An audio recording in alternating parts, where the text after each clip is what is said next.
I'm really disappointed in the Grits and Eggs podcast for how they conducted this Charlamagne the God interview. They allowed Charlamagne the God to come on their podcast, do a whole lot of spinning and lying, and they sat there and offered no pushback whatsoever, even when it was clearly obvious that Charlamagne the God was lying. Charlamagne, for whatever reason, is on this Jay-Z is the Second Coming of Christ tour, and he's attempting to actively rewrite history to make Jay-Z look better, even if that comes as a detriment to himself.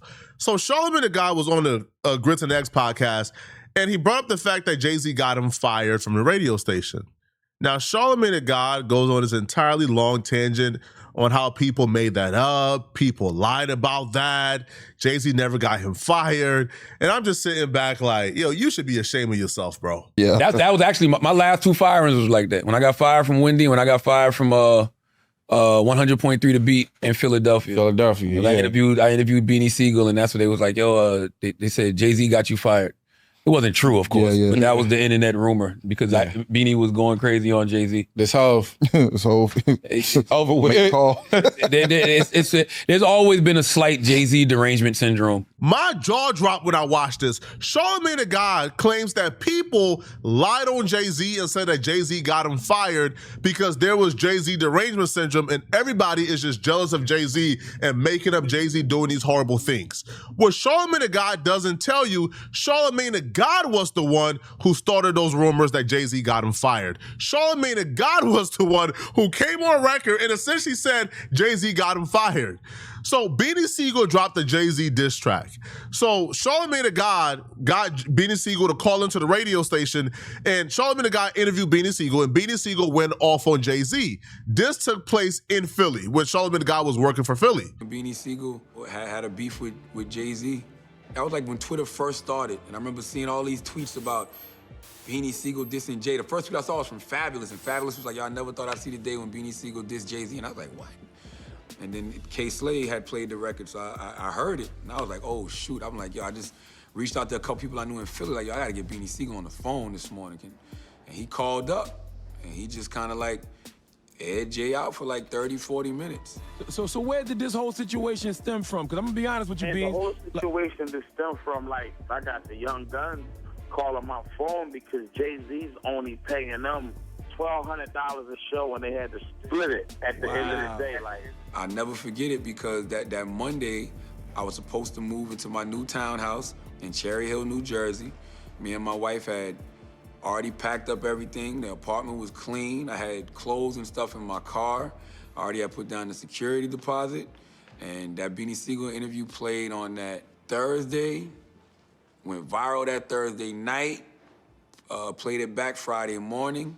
Saturday was Halloween. Monday come into work.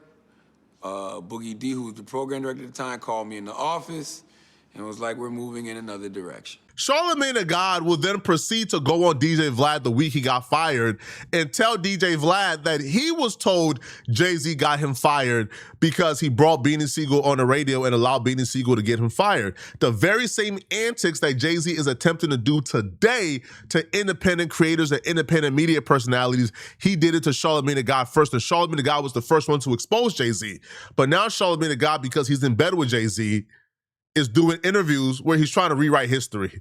Now he's saying he don't know who started the rumor, and the rumor was started by people with Jay-Z derangement syndrome when he was the one who started the rumor, and he was the one who told people that Jay-Z got him fired. We got some very shocking news that you actually yourself broke. You know, this wasn't broken by anybody else. You actually went on Twitter yourself and broke this news. So go ahead and talk about that. Yeah, I put out on Twitter that I got fired from WPHI 100.3 The Beat in Philly. I mean, it wasn't nothing for me to break the news. My life is an open book, you know. It's nothing for me to share something like that. Did you have any idea going to work on Monday this was going to happen? None whatsoever. The show was making quite an impact. Where were you ratings-wise? And explain what ratings are to people who don't really... Well, you know, they got a new rating system called PPM, and PPM comes out on a weekly basis. But I've always been top 10. Matter of fact, I've always been like top 5. You know, I think the last ratings book I may have gotten, I might have been like number 7, which is great in the PPM world, especially for urban. So, you know, 18 to 34, my demo, I was solid. My numbers were real solid. Friday, before you were let go? Friday was, and that's a good point. You know, like my manager Kevin Hunter and my mentor Wendy Williams, they always say you're only as good as your last performance. So technically, my last great performance was that Friday. That was the Beanie Siegel interview. You know, Beanie Siegel put out a diss record towards Jay-Z. I don't want to call it a diss record. We call it a real record because I don't feel like he was disgruntled or bitter. He was just expressing himself, you know. And you know, when I heard the diss record, my mind was already thinking forward motion. I'm like, you know, I don't want to just go on my show and play the diss record in the morning. I want to holler at Beans. It only makes sense. I'm in Philly, so I reached out to his people. You know, Beans was like, "Oh, Charlamagne, no doubt." And Beans called me, and he got a lot of things off his chest. You know, just good journalism, if you ask me. That's all I was doing. It's not hard. You know what I'm saying? The only reason I say it's not hard is just that you have to be willing to face the consequences and repercussions of your actions. That's it. Like when you put a Beanie Siegel on, you have to know that, okay, something might become of this. Do you honestly feel that you being let go from the radio station has something to do with the Beanie Siegel Jay-Z interview? I mean, I'm not one to speculate. I mean, that's what I'm hearing. It wouldn't surprise me. I don't know what happened to Charlamagne the God that got Charlamagne the God moving the way he's moving currently, putting his own reputation and integrity at risk by lying on behalf of Jay-Z and spreading narratives, even to his own detriment when Jay-Z is who got him fired. But what I can say is messed up, and I miss the old Charlamagne. Because the old Charlamagne knows what Jay-Z is capable of. So when academics and other independent media personalities come out and say, yo, Rock Nation and Jay-Z is sending us strikes to silence us. Yo, they're doing underhanded tactics to destroy our channels. They're attacking us. And Charlamagne the God plays dumb and act like he don't understand exactly what Rock Nation is doing to these independent media personalities, even though Rock Nation and Jay-Z did the exact same thing to him, I think is messed up and is foul. And I do think Charlamagne the God owes the culture more than what he's doing. It's not okay and it's not cool. That man did the exact same thing to you that he's attempting to do to academics and other independent media personalities. But yet you act like there's this derangement syndrome, they're paranoid, they're lying on him. What are they talking about? He would never do such a thing. He's not like that, even though he did it to you. So you know full well what he's capable of. You're just lying.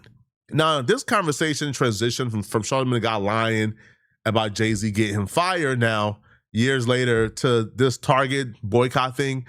And again, just makes 1,000 excuses.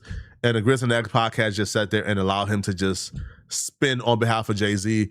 I was really, really, really disappointed because I was expecting at least some pushback from them, but they just allowed Charlamagne the God to run amok on his podcast. Amongst people. Like, You know what I mean? It is crazy. It's a slight Jay-Z derangement syndrome. It's like Jay-Z and Rock Nation can't be responsible for every bad thing that happens in the black community. Hey, listen. Like, what are we talking about? like everything bad that happens. They got to put it on somebody. Like, I think all it is really just a byproduct of power, though. Yeah, that's just what it is.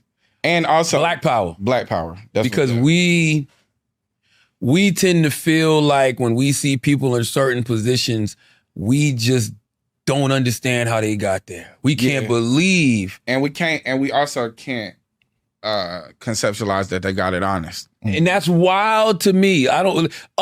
Black people, God-fearing, human beings who got praying grandmothers, who believe, who from day one get told to believe in a higher power, work hard, use your God-given gifts, and who knows what can happen, right? We believe that we can't do the impossible. Y'all should be ashamed of yourselves, bro. This nonsense that Jay-Z is only getting backlash because he worked really hard. He built a lot of wealth the honest way, and black folks are just jealous and can't imagine a black man doing what Jay-Z did. Bro, Jay-Z ain't the first black billionaire. Are you crazy? Like, Jay-Z ain't the first one. All right? And I dispute that Jay-Z is a billionaire, but Jay-Z ain't the first one. Why those other guys don't get backlash? Huh? Like, why those other guys don't have the same rumors and stigmas to their name that Jay-Z does? It's because Jay-Z has routinely, time after time after time after time, crossed the picket fence, undermined black folks, and did shady tactics. Shall we go back to the NFL? But we go back to the NFL every day. Jay-Z told everybody we boycotted the NFL. Then the minute the NFL offered him a deal, he takes the deal, then started calling media companies like TMZ to run a negative story on Colin Kaepernick to reduce Colin Kaepernick's influence among black people. so the NFL can get rid of the Colin Kaepernick problem. So the NFL gave Jay-Z a deal and sent Jay-Z on a mission to destroy Colin Kaepernick so black folks can no longer be influenced to boycott the NFL. Jay-Z did that. He took that bread, bro. He did that. Jay-Z convinced a lot of artists to sign with Tidal for absolutely free. He didn't give them no advance. He promised them equity in Tidal. When these very same artists had deals on the table for millions of dollars from Apple Music and Spotify, those same artists who helped build Tidal up, those artists left with nothing. Nicki Minaj left with $0. So Jay-Z has used and abused his authority in the culture for a while now, but yet you guys say the reason why people hate Jay-Z and don't like Jay-Z is because of jealousy, and they don't think that a black man can do the impossible. Are you guys crazy? Yo, have y'all lost your mind, bruh? Like, I don't understand, bruh. Like, why when it comes to Jay-Z, all of a sudden people's common sense go out the window? This is sickening and sad, bruh. Bro, I'm really disappointed in these dudes, bro. I didn't expect them to move like this, man. Like, look at what we've overcome as a people. Our existence here is literally doing the impossible. Yeah. What? Look at what we've survived. Think about what our ancestors went through. We're the descendants of that. And we think that is impressive. And also, man, when you really look at it, whether it's the Jay-Z's, the Oprahs, the David Stewarts, the Robert Smiths, what they got is a small crumb of what the white folks got. Yeah. Elon Musk just made $1 trillion. And I saw more people upset about Jay-Z's exclusive Target deal, that's not an exclusive Target deal, by the way, than they were about this man making $1 trillion.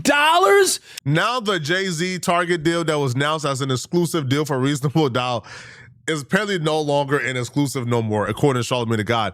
Even though the Target exclusive vinyl is not just about the coloring, right? Yeah, you will have like this rare coloring of the vinyl for Reasonable Doubt, but with the vinyl that can only be found at Target, the type of vinyl, you will get the 30th anniversary edition pressed on clean white vinyl, including the rare Can't Knock the Hustle Fool's Paradise remix as a bonus track, alongside other unreleased song versions embedded in the packaging. So, when you purchase it at Target, the white vinyl, you get unreleased versions of certain records that are not available on the other vinyls you can find in other places. Is that not an exclusive deal? Is that not an exclusive deal? You get certain perks that come with it. A different color, unreleased versions of songs. Target themselves announced it as an exclusive deal. So Target announces it as an exclusive deal. Jay-Z announced it as an exclusive deal through Roc Nation. But because the backlash came and people are now calling Jay-Z a sellout, now all of a sudden Charlamagne the God is now stating is not an exclusive deal. If that's not an exclusive deal, then what's an exclusive deal? What are now the criterias of an exclusive deal? If, you can only find this version of this here. If that's not what the word exclusive means, then maybe Charlamagne the God has a different word for what exclusive means. In Grits and Eggs podcast, bro, y'all should be ashamed of yourselves, bro. Y'all sat there, a lot of men are lying for, bro. I thought them out of all people would have called Charlamagne the God to the carpet for that Target deal. Like, hey, bro, you're not about to sit in our faces and lie like this, bro. Jay-Z did bad, he did bad, and it's that. But y'all sat there and y'all played the corporate game, man, and that ain't cool, bro. But y'all let me know in the comment section, what do you guys think about this, man? Do y'all feel like Charlamagne the God is lying on behalf of Jay-Z? Let me know, okay? If you're still watching this video and you want to watch another good video, click on this video right here somewhere on my screen, somewhere here, or here, or here, or here, somewhere on my screen to find out why exactly the streets is saying that 4 Extra may get hurt because of this No Jumper interview. I'm gonna see you guys in this 4 Extra and No Jumper video right here somewhere on my screen. I'm out of here, folks. Peace.